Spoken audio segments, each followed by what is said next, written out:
What this is signalling to governments is that far too much attention is being paid to hard economic infrastructure, the shiny new airports, the roads, the bridges, and the governments haven't been paying enough attention to what really matters to their citizens: the health of children, the nutritional status of children, and the opportunities that children have to learn. And these are the things that really matter, not just for economic growth, which is one of the points of the Human Capital Project, but it matters above all for achieving the Sustainable Development Goals, because if we can't accelerate progress in nutrition and child survival and education, all bets are off on virtually all of the Sustainable Development Goals. What we need to see in the next phase of the development of the human capital approach is a proper tracking of the inequalities between people, the social disparities that are holding back progress. We need to see that monitored.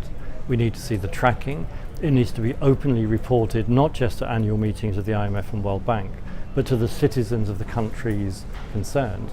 And governments, rather than just pitching up at these meetings in nice hotels in Bali to talk about the great progress they're making,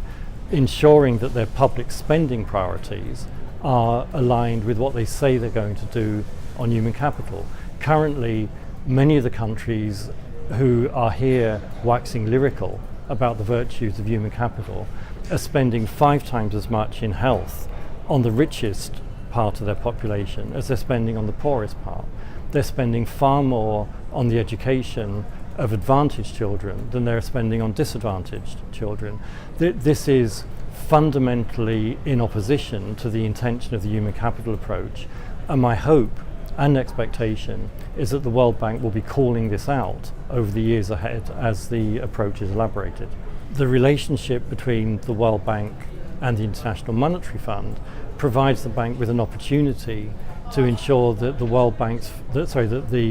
IMF's fiscal policies are aligned with what the World Bank is trying to achieve on human capital. At the moment, what we often see is that the IMF will pay lip service to the principles of human development and human capital, but then impose budget disciplines, as they have done in Greece, to disastrous effect, that will set back the human capital of a country and undermine prospects for human development for a generation.